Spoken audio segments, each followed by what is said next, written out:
Ang kapistahan nga ay isang tradisyon na ng mga Pilipino na hindi natin maiiwasan. Halos may iba't ibang klase nga ng pistahan na mayroon ang iba't ibang mga lugar. Magandang araw, Sir Eric, at sa mga avid listener sa inyong channel. Ako nga pala si Bebot at ito ang aking kwentong aswang. Ang pangyayari na ito ay hango sa aking sariling kwento na nangyari noong ako ay nagtungo sa isang pistahan. At hindi ko akalain na ang simpleng kalamansi ang siyang magliligtas ng aking buhay laban sa mga kakaibang nilalang na noon ay akala ko sa kwento lang nabubuhay. Sir Eric, ako nga pala ay lumaki sa pamilya ng mga albularyo. Kaya maraming mga pamahiin ang pinaniniwalaan ng aking pamilya. Pero ako ay hindi gaanong naniniwala sa mga ganitong bagay. Bata pa lang ako ay mulat na ako sa iba't ibang kwento tungkol sa mga aswang, elemento at kung ano-ano pang mga kakaibang nilalang. Ngunit sa dami na nga ng kwento na aking narinig ay nahirapan na akong paniwalaan ang mga ito. Para sa akin, ang mga kwentong ito ay katang-isip lamang at gawa-gawa ng mga nakakatanda. Dahil kahit kailan ay hindi pa ako nakakita ng mga ganitong nilalang.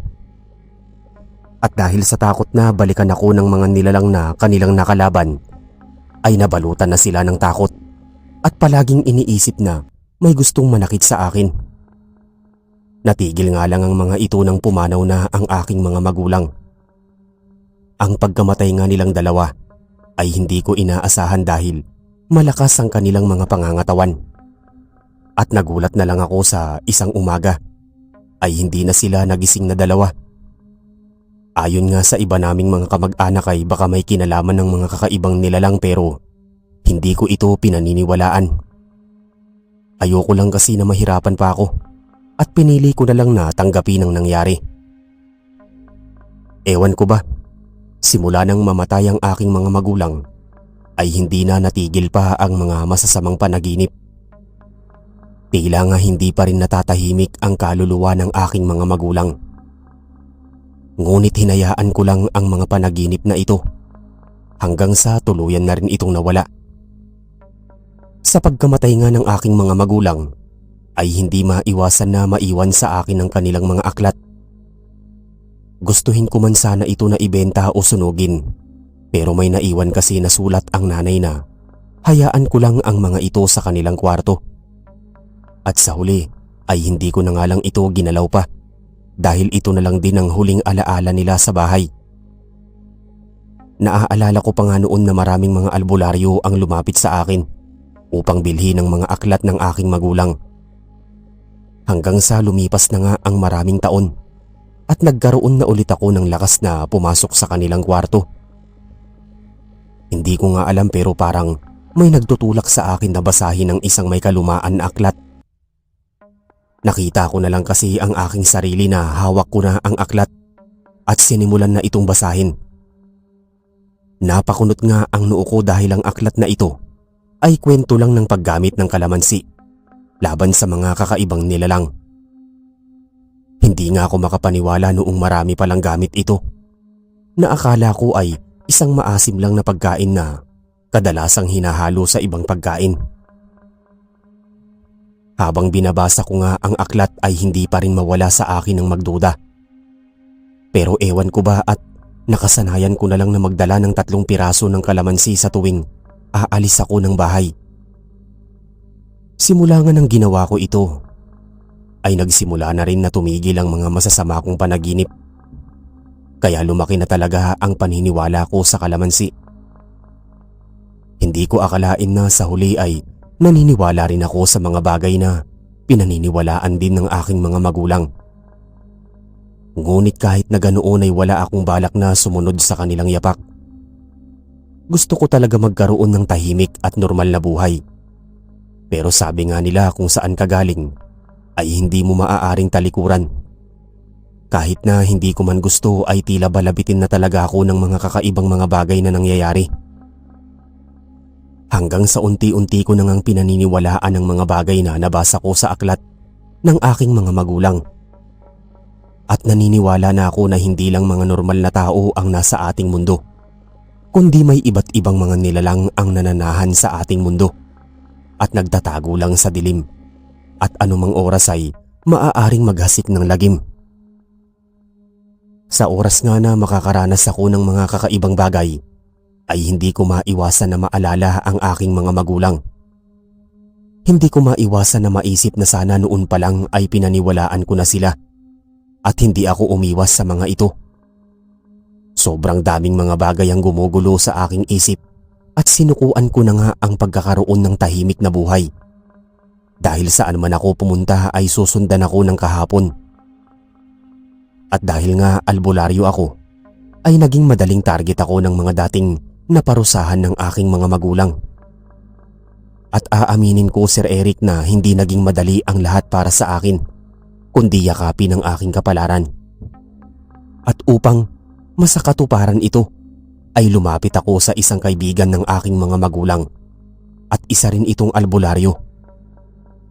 Ayoko nang tumakas pa at nais ko nang yakapin ang pagiging isang albularyo dahil maaari akong makatulong sa ibang mga tao. Pagod na akong magbulag-bulagan sa katotohanan na mapanganib ang mga kakaibang nilalang, katulad na lang ng mga aswang. Hindi ko makakalimutan ang nangyari sa isa kong kabaryo na nasaksihan ko ang sinapit ng kanyang katawan. Walang patawad ang mga nilalang na pumatay sa kanya at tila ba ginawa siyang hayop. Nang makita ko nga ang bangkay nito ay labis ang galit na aking nararamdaman at ayoko na ulit itong mangyari pa sa iba. Buo na nga ang aking desisyon na maging isang ganap na albularyo upang tumulong na manggamot at manugis ng mga aswang. Ngunit hindi naging madali ang lahat para sa akin dahil kinailangan kong sumailalim sa isang pagsubok at pagsasanay. Pero dahil nga naniniwala na ako sa bisa na dala ng kalamansi, kahit saan tuloy ako pumunta ay may baon akong 3 piraso ng kalamansi. Lalong-lalo na sa tuwing dumadayo ako sa ibang mga lugar upang makasiguro na ako ay palaging handa. Simula kasi nang namulat ako sa mga kakaibang nilalang, ay mas naging maingat na ako sa lahat ng bagay. Hindi na rin nga ako basta-basta kumakain ng mga pagkain na nabibili sa labas dahil hindi ko maiwasan na mag-isip na baka maging biktima ako ng mga aswang. Ayon kasi sa istorya na aking nabasa sa libro ng aking mga magulang, ay may kakayahan ng ibang mga aswang na makapanghawa at gawin kang aswang sa pamamagitan ng pagkain na hinaluan ng kanilang mga laway. Isipin ko pa nga lang ito ay sobra na akong nandidiri at kinakabahan dahil hindi ako sigurado kung may mga aswang din sa aking paligid. At upang makasiguro na nga lang ay pinipili ko na lang na ako ang magluto ng aking mga pagkain. Ngunit isang araw ay naimbitahan ako ng aking mga kaibigan na dumayo sa isang pistahan. Gustuhin ko man tumanggi ay nahihiya ako dahil marami na itong naitulong sa aming pamilya at sobrang malapit kami sa isa't isa. Kaya wala akong magawa kundi ang pumayag na lang na sumama sa mga ito. Magaganap nga ito sa karatig namin na baryo na matatagpuan sa pinakadulo ng aming lugar. Ilang araw pa nga bago maganap ang pistahan ay nagkaroon pa ng sunod-sunod na kaguluhan sa aming baryo. Ang aming tahimik na baryo ay muli na namang ginambala ng pag-atake ng mga aswang. Lalo nga itong lumikha ng takot sa mga tao sa aming baryo dahil sa pagsapit ng umaga ay hindi lang isang bangkay ang aming nakita. Lahat kami ay nagimbal sa mga nangyari sa aming baryo dahil 3 sa aming mga kasama ang namatay. At sigurado ako na kagagawan ito ng aswang dahil sa itsura ng mga bangkay. Katulad nga ng mga naunang namatay ay wakwak din ang kanilang mga tiyan at halos maubos na ang mga lamang loob. At upang masiguro nga na hindi na mauulit pa ang ganitong pangyayari, ay sinabi ko sa aking mga kabaryo na ito ay kagagawan ng mga aswang. Ngunit tila nga walang naniniwala sa akin dahil wala naman daw akong alam sa mga ginagawa ng aking magulang. Hindi ko naman talaga sila masisisi dahil labis talaga ang pagmamahal nila sa aking mga magulang. Ngunit iba ako sa aking mga magulang at hindi ko alam kung kaya ko silang mahigitan. Pero kahit na ganoon ay gusto ko pa rin na tumulong sa aking mga kabaryo at sinabihan ng lahat na magsaboy ng asin sa palibot ng kanilang mga bahay. Mayroon namang naniniwala sa aking mga sinabi at nagsimula ng magsaboy ng asin sa paligid ng kanilang mga bahay. Ang iba naman ay hindi at wala na akong magagawa pa para sila ay tulungan. At ang buong baryo nga namin ay naging tensyonado pa, lalo na sa tuwing sasapit ang gabi. Hanggang sa hindi na natapos pa ang nangyayaring patayan sa aming baryo. Akala ko nga ay hindi na matutuloy pa ang pagpunta namin sa pistahan. Pero desidido talaga sila na dumalo dito. At ang nakakapagtaka pa ay tila ba hindi alam ng ibang mga kabaryo ang nangyayaring patayan dito sa aming lugar. Dahil ayon sa aking mga narinig ay aabutin daw ng gabi ang kanilang selebrasyon na tila ba hindi natatakot sa mga nilalang na nagkukubli sa dilim. At dahil nga sa aking kuryosidad ay ginusto ko na rin na magtungo sa pistahan. Siniguro ko rin naman na may dala akong kalamansi at higit sa lahat ay armas na maaari kong magamit kung sakali na may mangyari na hindi maganda. Hindi rin kasi maganda ang pakiramdam ko sa magaganap na pista na ito. Pero baka nasa isip ko lang ito dahil sa mga nangyari sa aming baryo. Sabi nga ng aking mga kaibigan na minsan sa gitna ng problema ay kailangan din namin na magkaroon ng konting saya. Kaya pilit ko na lang din inalis sa aking isip ang tungkol sa mga aswang at inisip muna ang magpakasaya. Kahit panandalian lamang. Ilang sandali nga lang ay dumating na ang aking mga kasama upang sabay-sabay kaming nagtungo sa pistahan. Ewan ko ba kahit gusto kong magsaya ay hindi pa rin mawala sa akin ang pagiging maingat. At nagdala na nga lang ako ng maliit na bag at doon naglagay ng punyal at asin. Ang asin kasi ay mabisang pangontra laban sa mga aswang. Hindi naman siguro masama kung maging handa, lalo na sa magulo at mapanganib na panahon. At habang naglalakad kami patungo sa pistahan ay patuloy lang ang aking pagmamasid sa paligid. Ngunit wala naman akong napansin na kakaiba, kaya nakahinga naman ako ng maluwag. At bahagya nga akong naging kalmado at hindi naisip na may mali sa aking paligid. Nang makarating nga kami sa baryo kung saan nagaganap ang pistahan, ay napangiti na lang ako sa ganda ng paligid. At kapansin-pansin din ang dami ng tao na dumalo. May nakita nga rin ako na aming mga kabaryo. Napapailing na lang ako dahil hindi ko akalain na ganito pala karami ang dadalo kahit na alam nila na may panganib. Hindi ko rin naman sila masisisi dahil nakasanayan na nila ang ganitong tradisyon at mahirap itong itigil. At sino naman kasi ang tatanggi sa libreng pagkain na inihanda para sa pista? Ngunit ako naman ay walang balak na tumikim ng mga pagkain dahil na rin gusto kong protektahan ang aking sarili. Kaya nagpaalam na lang muna ako sa aking mga kaibigan dahil balak ko na maglibot lang sa paligid. Gusto ko lang kasi na makita ang mga inihanda na aktibidad ng mga tao sa baryo na ito. Sa totoo lang ay gusto ko lang makasiguro na ligtas talaga sa lugar na ito, lalo na at maraming inosenteng tao na dumalo sa pistahan. Ngunit habang naglalakad ako ay nakita ko ang isang pamilyar na tao. Walang iba kundi ang ilang mga albularyo na nais bumili ng aklat ng aking ama. At ang albularyo na tumulong sa akin na buksan ang aking isipan. Bigla naman akong nakaramdam ng kaba nang makita sila sa pistahan. Nagmamadali nga ako na lumapit sa mga ito na tila ba sila ay natataranta at kabado. Nagulat nga silang lahat nang makita ako at hinila nila ako sa isang tahimik na pasilyo. Sobrang nagtataka nga ako sa kanilang mga naging reaksyon at doon ko napagtanto na may mali talaga na nangyayari. "Bebot, anong ginagawa mo sa lugar na ito?" Natatarantang saad nito. "Inimbitahan lang po ako ng aking kaibigan na makisaya sa pistahan." Sagot ko sa lalaki. Napapailing naman ang lalaki at sinabi sa akin na hindi ligtas ang pistahan na ito. Napakunot na nga lang ako ng aking noo dahil malakas ang kutob ko na may mangyayari na hindi maganda. Kaya nandito rin ang mga albularyo. At doon ko nga nalaman na ang magaganap na pista ay ang pista ng mga aswang. At sa tingin nga nila na balak ng mga aswang na ipakalat ang kanilang lahi sa pamamagitan ng mga pagkain na kanilang ihahanda. Hindi ako makapaniwala sa aking nalalaman, Sir Eric. At sa mga oras na yun ay hindi ko alam ang aking gagawin. Hanggang sa naisipan ko na rin na tumulong sa mga tao. Bigla ko namang naalala ang aking mga kaibigan at natataranta akong umalis at nagtungo sa lamesa kung saan ko sila iniwan. Sobrang bilis ng aking takbo at halos bumangga na ako sa ibang mga tao. Pero wala akong pakialam sa sasabihin ng iba. Ngayon ang mahalaga lang sa akin ay mailigtas ang aking mga kaibigan.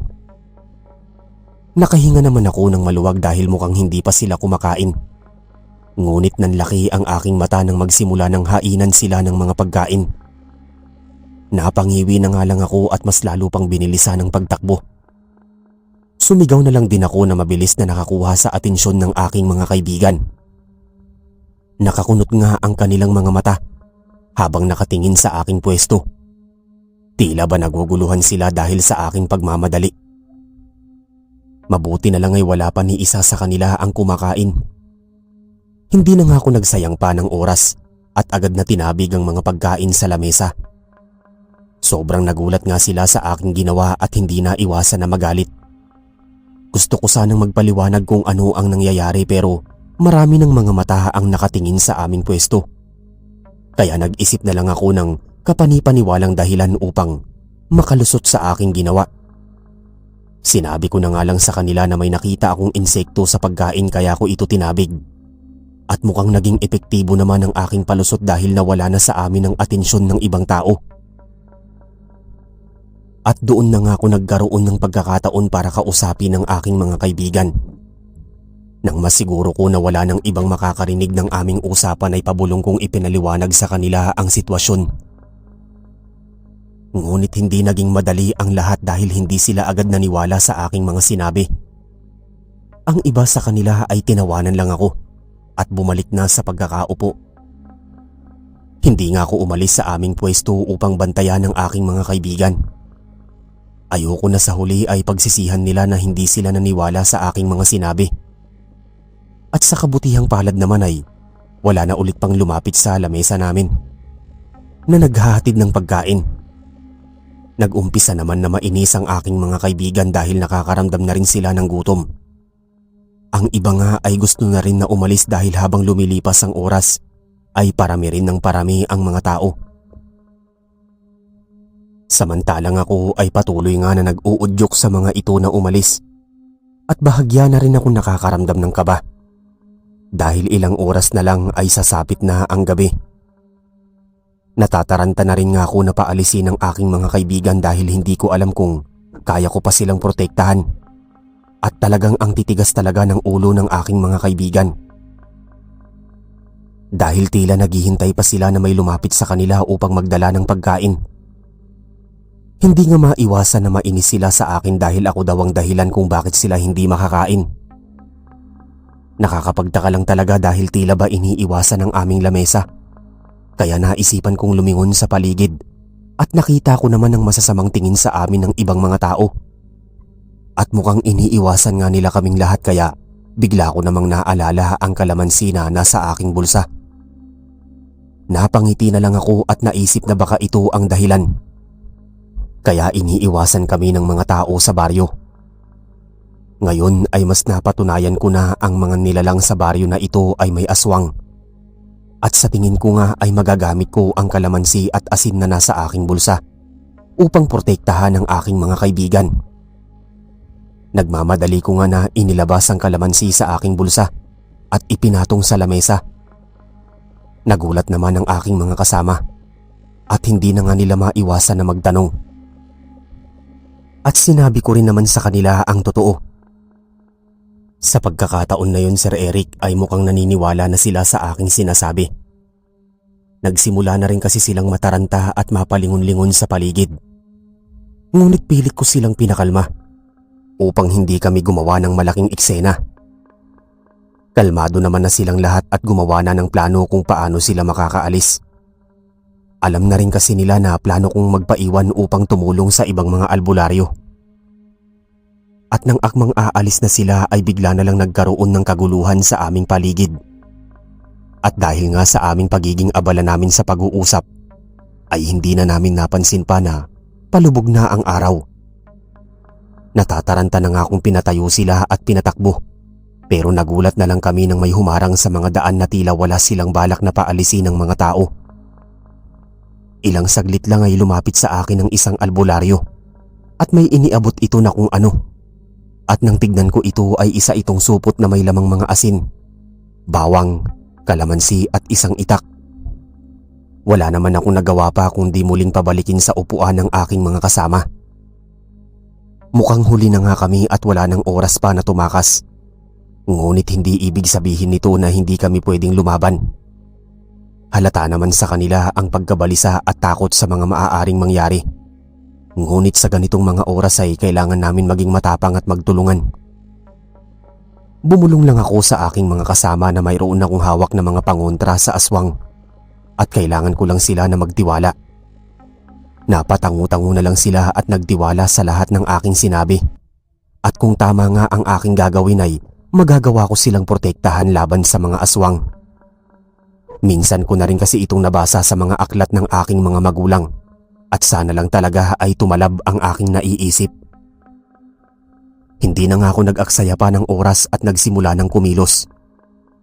Mabilis ko ngang inilabas sa supot ang mga kalamansi at ikinalat sa lamesa. Ang ilan sa mga ito ay aking hiniwa upang mas maging matapang ang amoy nito para sa mga aswang. At mukhang totoo nga na masela ng amoy ng mga aswang sa kalamansi dahil tila lumayo ang mga aswang sa aming pwesto. Ang sumunod ko naman na ginawa ay nagsaboy ng asin sa palibot ng lamesa at nag-usal ng mga dasal na nabasa ko sa aklat. Ang kailangan lang nila na gawin ay manatili lang sa loob ng asin at wag na wag lalabas kahit na anong mangyari. At nang lumingon nga ako sa paligid ay nakita ko ang masasamang tingin ng mga tao sa baryo. Ang iba namang mga bisita ng pista ay tila naguguluhan na sa mga nangyayari at gusto nang umalis ng iba. Ngunit walang sino man ang pinapayagan na umalis. Sobra nang nagkakagulo ang lahat dahil sa ginagawa ng mga tao sa baryo. Ngunit kami ay nanatili lang nakalmado at paulit-ulit na nagbilin na wag aalis sa kanilang mga pwesto. Samantalang ako naman ay umalis muna upang sumunod sa mga albularyo at dala-dala ko rin ang itak. Huminga muna ako ng malalim at inihanda ang aking sarili sa anumang mangyayari. Nang magsama-sama na kami lahat ng mga albularyo ay inilabas na namin ang aming mga itak at nagsimulang mag-usal ng mga dasal. Habang ako naman ay hindi ko maiwasan na kabahan dahil ito ang unang pagkakataon na may makakasagupa akong mga aswang at hindi ko alam kung handa na ba talaga ako sa mga ganitong bagay. Hindi ko na nga mabilang kung ilang beses akong bumuntong hininga at hindi ko akala na mapapansin ito ng aking mga kasama. Ayon nga sa kanila ay maaari naman daw ako na manatili na lang sa piling ng aking mga kaibigan dahil alam naman nila na hindi pa ako handa. Pero dahil gusto kong matuto at makatulong ay nilakasan ko ang aking loob at pinili na manatili habang lumalaban. At nang tuluyan na ngang sumapit ang gabi, ay doon na nagsimula ang kaguluhan na ngayon ko lang nasaksihan. Napanganga na lang ako habang nakita na nagtatakbuhan na ang ilan sa mga tao at nagsisigawan. Sigurado kaming nagsimula ng magbago ng anyo ang mga aswang habang ang ilan sa mga nakakain ng pagkain na inihanda ng mga ito ay nagsimula na ring magbago ng anyo. Sobrang nabigla pa rin ako, Sir Eric. Sino ba naman kasi ang hindi? Naramdaman ko na lang ang pagtapik sa aking balikat at nakita ko nang kumilos ang aking mga kasama. Naiwan naman ako na mag-isa sa aking pwesto at nag-iisip kung ano ba ang aking gagawin. Bigla namang pumasok sa aking isip ang aking mga kaibigan, kaya nagmamadali na akong kumilos pabalik sa kanilang pwesto upang masiguro na ligtas silang lahat. Hindi nga naging madali ang lahat dahil sobrang nagkakagulo na ang lahat sa mga nangyayari at nagsimula na ring umatake ang mga aswang. Nanginginig ang aking mga kamay habang hawak ang itak at tumatakbo patungo sa aking mga kaibigan. Nakahinga ako ng maluwag nang makita na nanatili lang ang mga ito sa kanilang pwesto. Ngunit bakas na rin sa mukha nila ang takot sa mga nangyayari. Lalo na at may mga aswang na nakapalibot sa kanila na tila ba sinusubukan silang abutin. Napangiti na nga lang ako dahil alam kong epektibo ang pangontra na aking ginawa. Huminga ako ng malalim at tuluyan ng hinarap ang mga aswang na nasa paligid. Sobrang natatakot ako, Sir Eric, dahil ito ang unang pagkakataon na nakakita ako ng aswang at talagang sobrang nakakatakot ng kanilang anyo. Ngunit pinili ko pa rin ang maging matapang at harapin sila dahil ito ang tama at sa tingin kong ikatutuwa ng aking mga magulang. At napansin na nga ng mga aswang ang aking presensya at isa-isa na silang naglapitan sa aking pwesto. Huminga na lang muna ako ng malalim at tumakbo na rin pasugod sa mga aswang. Hindi ko nga inaasahan na ganito pala mabilis kumilos ang mga aswang. Wala tuloy akong magawa kundi ang lumapit muna sa aking mga kaibigan at pumasok sa pwesto na may asin. Galit na galit nga ang mga aswang at pilit akong inaabot pero tila ba sila ay napapaso. Napalingon nga ako sa aming paligid na punong-puno na ng dugo.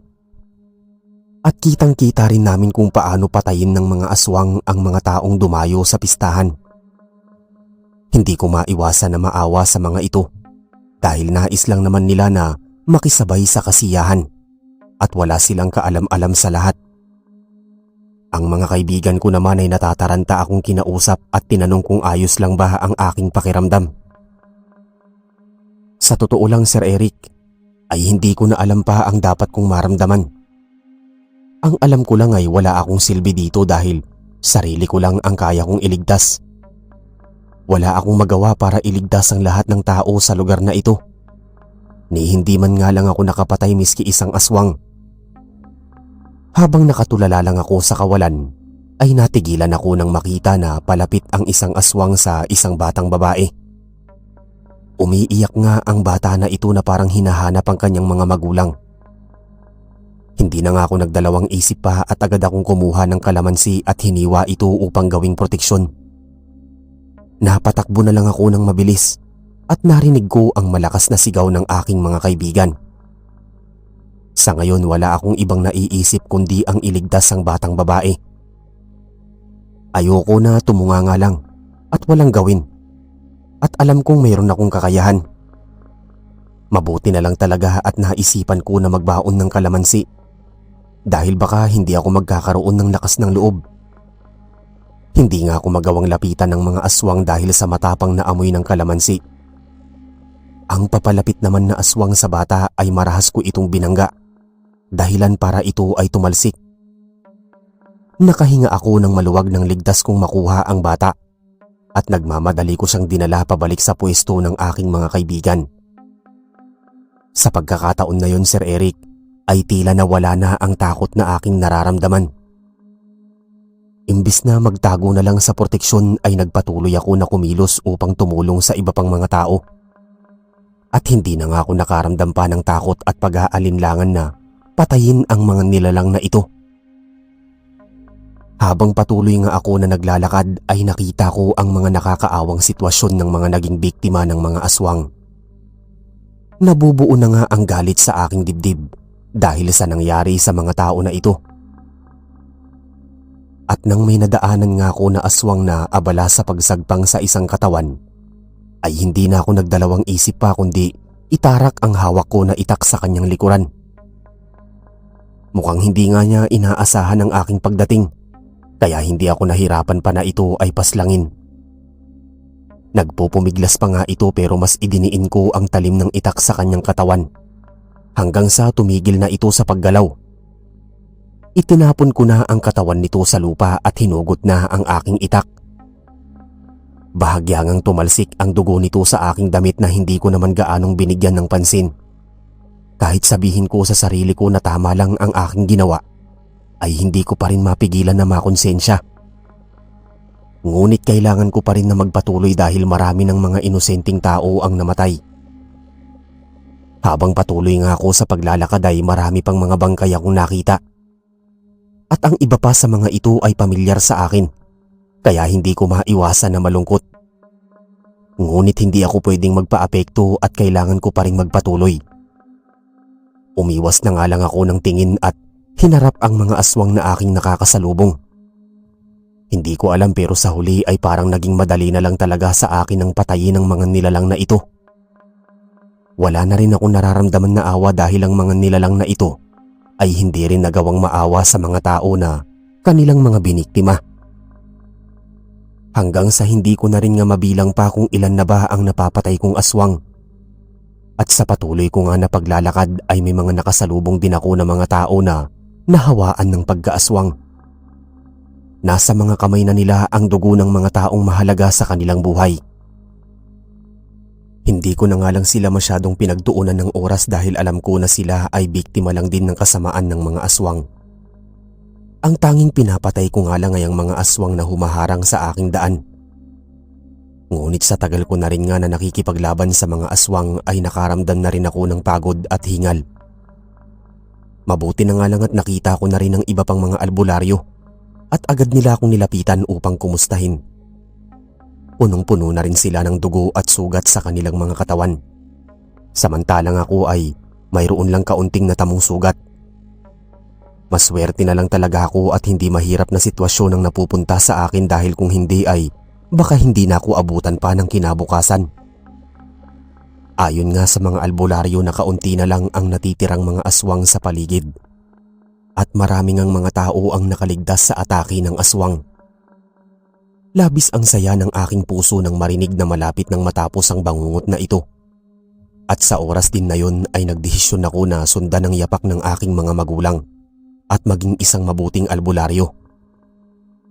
Tila ba namulat ang aking mga mata sa kahalagahan ng mga albularyo sa aming komunidad upang buksan din ang isip ng mga tao tungkol sa mga kakaibang nilalang.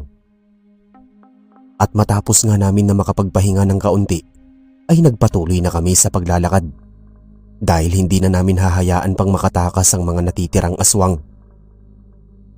At ilang sandali nga lang ay nakasalubong na namin ang isang grupo ng mga aswang. Hindi na nga kami nagsayang pa ng oras at sabay-sabay na sumugod sa mga ito. Hindi ko nga maiwasan na mamangha sa husay ng mga ito na makipaglaban dahil sobrang pulido ng kanilang mga galaw. Sigurado ako na marami akong natutunan sa mga ito at gagamitin ko ang lahat ng ito para sa kabutihan at pagligtas sa mga tao. Nagpakawala nga ako ng malakas na sipa at suntok sa kaharap kong aswang. Saka ko itinarak ang talim ng itak sa puso nito. Halos sumirit nga lahat ng dugo nito sa akin subalit hindi ako tumigil hanggang ito ay humihinga pa. Nang gabi ngang yun, Sir Eric, ay naging matagumpay kaming mapigilan ang pistahan ng mga aswang. Subalit hindi namin napigilan ang pagdanak ng dugo. Habang ang mga nahawaan ng pagkaaswang ay tinulungan ng mga albularyo na bumalik sa dati. Ngunit dahil na rin sa konsensya sa pagpatay sa kanilang mga mahal sa buhay, ang iba sa mga ito ay nagpakamatay. Sinabi ko na rin sa mga albularyo na handa na akong maging katulad nila nang walang pag-aalinlangan. Matapos nga ang lahat ay bumalik ako sa pwesto kung nasaan ang aking mga kaibigan at lahat nga sila ay naging ligtas. Nagulat na nga lang ako sa mahigpit na yakap na ibinigay sa akin ng batang babae na aking niligtas. Ang batang babae na nga lang na ito ang nagpagaan ng aking nararamdaman. At dahil nga sa dumanak na dugo ay nagtulungan na lang kaming lahat upang itago ang nangyari noong gabi na yon. At kailanman ay hindi nalaman ng mga pulis ang nangyari. Ngunit hindi namin pinagkaitang katotohanan sa pamilya ng mga namatay sa pistahan. Hindi ko akalain na sa paglipas ng panahon ay mamahalin ko na rin ang pagiging isang albularyo. Maraming salamat po, Sir Eric, sa pagbabasa ng aking kwento. Minsan sa buhay ay kailangan lang natin magtiwala sa mga sinasabi ng ating mga magulang.